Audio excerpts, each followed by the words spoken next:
there's a number of different setups that we like to look at.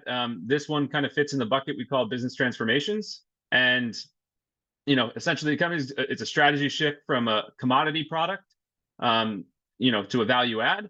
And we found historically that multiples for these type of business can kind of grow as investors recognize that, capital allocation is prioritizing higher return investments. And kind of going alongside a business transformation is generally that the historical GAAP financials don't look like or don't represent what the future earning power of the business will be. And so you really have to kind of dig in and suss out a lot of the details. And we think that's kind of one of the reasons that create these type of investment opportunities. And so the company presenting today is Louisiana-Pacific. Ticker is LPX. Goes by sometimes LP or LP Building Solutions, but really this is a business transformation going from good to great. And they have a kind of a gem of a siding business that has a long runway for growth. And you had a second kind of product segment that was historically beholden to commodity pricing, where they were the price taker. And over the last 10 to 12 years, they've kind of shifted to a value add strategy, where now greater than 50% of that product line is actually value add. And as we look forward, kind of revenue and profitability is really poised to accelerate. And if we just look back a little, the company's compounded EBITDA at 15% per year for the last 15 years. Also worth highlighting that they repurchased roughly 52% of the shares outstanding over the last 7 years. And as we look ahead, we think this investment could kind of return 16 to 20% for the next kind of 10 to 15 years. So you get a kind of a high return and long duration on it, which we think is kind of like the perfect setup. So just briefly how the presentation will go. We'll kind of do a quick overview of the company, and then we'll dive right into the kind of the siding business, which is the good business, the OSB business, which is an okay business. And then we'll get further into how the company and the management team allocates capital. And then ultimately we'll kind of tie it all together and lay out why we think it's a good investment opportunity. So here's kind of quick financial summary. It's roughly a $6.4 billion market cap. Balance sheet is pretty much clean. Cash roughly equals debt. The debt is fixed rate, termed out. I think it's 2029, but essentially not material. But LP, it's a specialty and commodity building products company. They operate, production facilities across the U.S., Canada, and South America. And their two primary products are engineered wood siding and oriented strand board. And what does oriented strand board mean? Well, it's essentially they're taking trees and debarking them and cutting them into these little strands of wood, maybe upwards of $1, like you think of like a dollar bill, roughly about that size, and maybe the thickness of a credit card.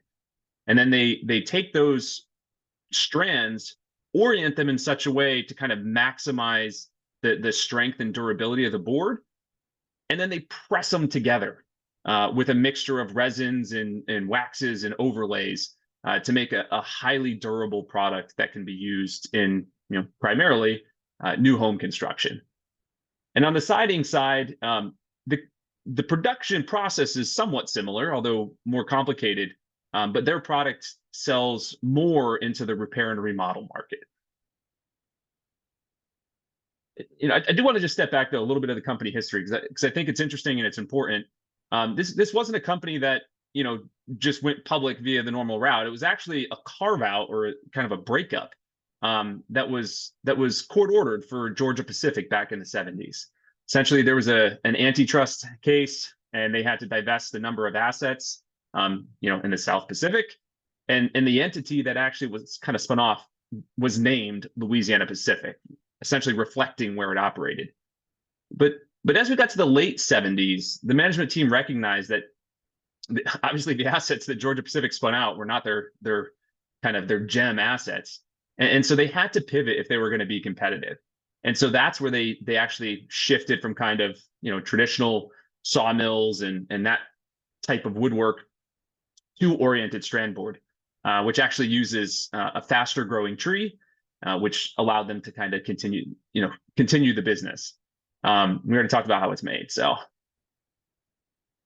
but really the second pivot, and what I'd say is the most important, or stage two, there was a stage three, was in the 1990s. They had another siding product named Inner Seal, and there was actually a big class action lawsuit because it ended up being a faulty product.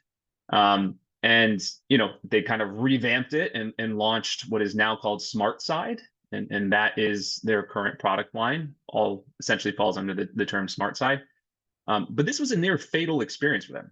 They paid out close to $1 billion in settlements, and could have bankrupted the company back in the early 2000s, but they were able to kind of work their way through it. So today, the products sell under the names of either Smart Side, which is their kind of traditional siding, Expert Finish, which is a pre-painted product that sells at roughly 60% premium to the traditional Smart Side, Builder Series, which is kind of a product that's catered directly to the large home builders. And then Outdoor Building Solutions is think like sheds that people would have in their yards. And this is what the products look like. So on the left-hand side, this would be Smart Side, and it looks like it's already pre-finished. So that would be the Expert Finish siding. And on the right, this is oriented strand board, kind of from a side angle. Most people might look at it and say it looks like plywood, but it's actually substantially stronger, more durable, and less expensive than plywood. So kind of taking a look at a historical kind of breakdown by segment. Obviously OSB and siding dominate kind of, over the last kind of 15, 16 years. I'll note kind of some of the big differences when OSB becomes a bigger proportion of sales is when the commodity price goes really high or goes really low. But we'll kind of see how the business is transformed.